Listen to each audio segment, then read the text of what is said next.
What's up, everybody? Welcome back to another episode of, the series I've been doing. This week and probably the week after, I will be in my office because I have discovered it has become extremely difficult to be moving all my equipment to the Funko Studio and setting it up every single week. So, I have all my figures upstairs here in my room, so it was just easier if I just take the figures off the shelves directly, so I didn't have to move it all down to the studio, move all the equipment, then film the video, and then move everything back up. It was such a big hassle, and that's actually why I ended up having to skip a week of posting a video, because also I caught a really bad cold, so I was kind of sick. In fact, in the previous episode, I was kind of sick already, but I pushed on and I finished that video. To make up for it, you will probably see 2 videos being posted on the thing, because I missed a week. So I'm making up for it. So in this episode, we will be continuing our thing with LEGO Hero Factory and basically going back on a rewind of it. So last time we talked about the very first season of LEGO Hero Factory. We showed off the figures and all that and kind of just got into the niche of it. Now, we will be talking about the year of 2011. And this is when LEGO has changed into the new Hero Factory, the CCBS building system, the Character Creature Building System. Surprisingly, 2011, they released 2 seasons, Season 2 and 3. So Season 2 was called The Ordeal of Fire. It's about these villains who have gained these fire powers because they're robbing this fuel cell. However, they are so powerful that the heroes in their original forms that we saw in Season 1 are simply no match for them. So the heroes ended up needing to retreat and asking the Hero Factory to give them the upgrade, because this was the same time where Hero Factory was developing the new upgrade system to improve all their heroes. Basically, this was the lore version of LEGO switching the building system. So they get their upgrades, and then of course they return and fight the villains. Season 3 that came out later in 2011 is called Savage Planet. This is one of my personal favorite seasons from the franchise. And this is where the heroes were essentially upgraded into animal-like combatants, because there is this huge villain that they've designed, and I can't wait to show you guys in that video. But the villain of that season was called the Witch Doctor. He is one of the biggest Hero Factory sets ever made. And he's basically taking control of this planet. He's taking control of all the animals. So the heroes were essentially sent there to stop the Witch Doctor. But the Witch Doctor is so absolutely humongous and massive and powerful that one of their heroes had to be upgraded into an XL hero, extra large hero, just so it can stand toe-to-toe with that Witch Doctor. So that gives you a little insight on what to expect. So in this video, we'll be talking about the Ordeal of Fire specifically. So of course, let's start off with the heroes. Now there are 2 heroes in this season that are absent. These 2 heroes were first in the Season 1, but they skipped out for this season. But then they returned for the Savage Planet season, and that is Stringer and Bulk, the 2 veterans. However, this season also introduced 2 new heroes, Nex and Evo. But before we get into them, let's show you one of the main characters of Hero Factory first, William Furno. And this is his new upgraded 2.0 look, as LEGO describes it. We call these heroes the 2.0 heroes because these are their second version. Significant difference if you compare him to what he originally looked like. His new weapon here is this shield shooter thing. Not exactly sure what it's called, but yeah. And that's pretty much it. And his helmet has goggles. And what makes his building systems particularly unique is obviously as I'm moving the arms, you can see there's massive flexibility. Lots of flexibility. And this is what made the new building system so good. The pieces are so diverse in general that you can just customize it and essentially build your own hero.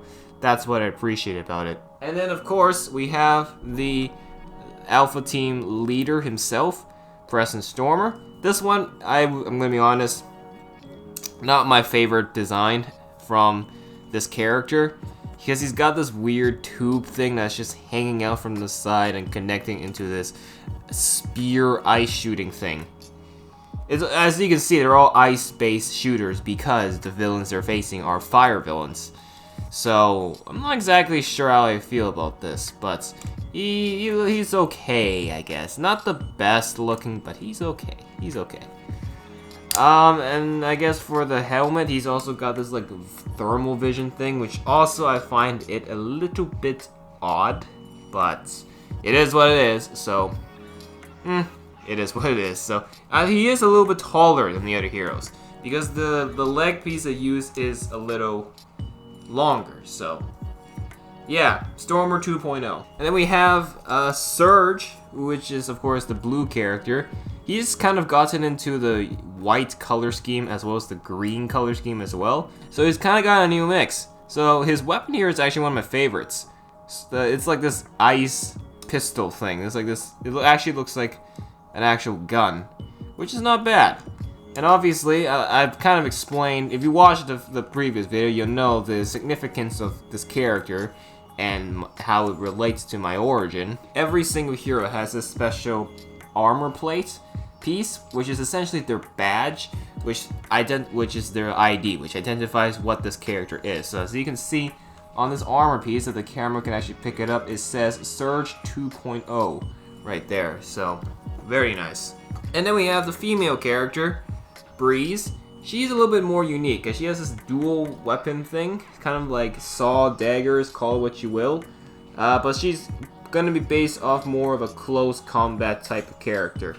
As you can see, she looks nothing like she did originally, clearly, but she also sticking to like a red color scheme as well, which she also had in the beginning, so it's kind of nice that they stuck with it and kept the color scheme true to it. So, Natalie Breeze. Alright, now we got some of the new characters. These are the two new heroes who are the newcomers to Hero Factory in this season.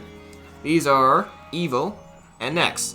So let's take a look at Nex first. Nex is one of my personal favorite characters, although he doesn't appear much. I feel like he's a little bit underrated, but I do like it because of his color scheme. He's got this orange and green color scheme, which is like a carrot. But his weapon here is also quite unique. It's like this, also this ice shooter thing, but it's like a razor, also acts like a shield. And so I think, I think it's nice that they kind of stuck to a simplistic weapon, and so they can each have a free hand. So, unfortunately, this takes away the actual hand, because obviously the tool is just attached like this, so he only has one hand. But, I think it's fine. For a toy standard, this is pretty good. And the last hero, but definitely not the least, and one of my personal favorites from this line, is Evil. What I love about him is he follows a yellow and purple color scheme, a color mix you don't often see. And I think that's pretty cool. Simply because he's got gunmetal gray, and his weapon here is absolutely amazing. It's this double-bladed sword spear thing. It's just, it's a good weapon, good for shooting, far range, and close combat as well. So I think they've actually done a phenomenal job with that. So I think they've done pretty cool with it. Like, it's actually really, it's one of my favorite designs. So yeah, that's Evo. I think his first name is Nathan, so it's Nathan Evo. So that's gonna be it. That's gonna be it for the heroes. So now let me put these lovely people away, and then we're gonna take a look at the villains. Alright, welcome to the second part. It is now the time we talk about the villains that were created in this season. Now, as I mentioned when I was looking at the heroes, these villains are indeed the fire villains. They consist of fire powers, and they were the sole reason to why the heroes needed to upgrade. So, allow me to introduce y'all to them. Let's start off nice and simple. I guess this is one of the first ones that I think, when it came to this season, I think this was one of the first ones I actually got. So, this character's name is called Drill Dozer. That's right. Take the word bulldozer and replace it with drill. Drill Dozer. That is what you get. The name describes what he is. His main weapon here is a drill. which is used to carve through the terrain, carve through the earth, and to get to places underground much quicker. That's his main combat weapon. He even has his little fire piece here to boost the speed of that drill. And I guess for the other arm, he's just got this weird dagger thing, and he has a shoulder shooter, which he's firing shots off the shoulder. Personally, not my favorite from the bunch here. I think he had a little bit of problems when I first took a look at him, but we do have to cut LEGO some slack because this is their first time working with such building system. And I do like to mention that they actually use this like overhead shoulder armor plate, chest plate piece that they just put over the torso, which I think is pretty good because that's something we don't see later on. This is like it was like a one-time thing. It was just this, and then that was it. No more. And then this is Jetbug. Yeah, you heard me. It's a bug. The name describes what he is. He is a bug that flies. He's got a jetpack strapped to the back here, which I still don't get the point of it. Why? But I guess it kind of gives him that mosquito bee fly type of vibe. He's got like these weird claws, and then his main weapon here is also a shooter, but both arms consist of these dagger pieces, which I find a little bit strange if I'm not going to lie. And then his head is just a bug as it has the pincers and all that. So, bit of a strange choice, but I think I gotta respect LEGO for just coming up with this idea. It's not bad, but I think it's a little bit awkward. And then we have this one. I actually like this one a little bit because I think the concept of him is pretty nice. He's got a nice mixture of colors, and he's got this double-armed thing, which I don't really see the point of. Why does he need double joints for a little fire shooter? This is a flamethrower, and this character's name is called Nitro Blast. Still, I still think it's a little bit odd. For a name like Nitro Blast, I was kind of expecting a little more, but I get the idea of the flamethrower, which is really nice. And then, let's not mention, we have the ball shooter. So there's that. And I guess the fire is consistent back here in this tank thing, which I guess fuels the flamethrower, if you will. It is connected by a tube and all that. And then if you take a look at his head, you can see it's kind of got that Bionicle vibe because it's got like the one eye with the visor thing. So then I think this one is a much better design comparing to the previous two villains. And finally, but definitely not the least, the big bad villain, the main antagonist of the season. This is the Fire Lord himself. So, what makes him special? Well, clearly he is one of the taller figures in the season. He's got double jointed legs. He's got a big fire sword flamethrower thing.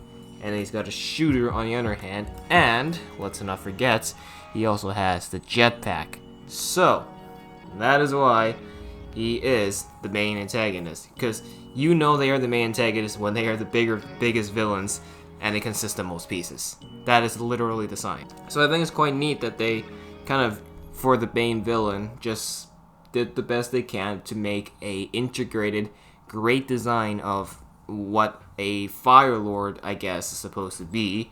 But I think the main problem, a lot of people complain about this, is the legs. The legs were a bit off because you could actually see all the little pins that are just not the right color, that doesn't match the color scheme of the figure really nicely. So that was the main common complaint of this figure. I can see why, but it personally doesn't bother me. But overall, this isn't a bad figure. When I first got it and I first built it, I quite enjoyed the experience of building it. This was a little bit more complex than the other heroes. The heroes were so basic, but the other villains were also a little bit basic. This one really stretched a mile and had some creativity in it, so I think that's really nice. So that is Fire Lord. And that's all. That's all the villains. And that is all the stuff from LEGO Hero Factory Season 2. And that is it for this video. Pretty soon, I think in a couple days, you're also going to see the video for Savage Planet, because I am trying to make up for 2 weeks loss of videos, so trying to do some catching up here, but that's it for now. Thank you so much for watching. We'll see you in the next one. Bye for now.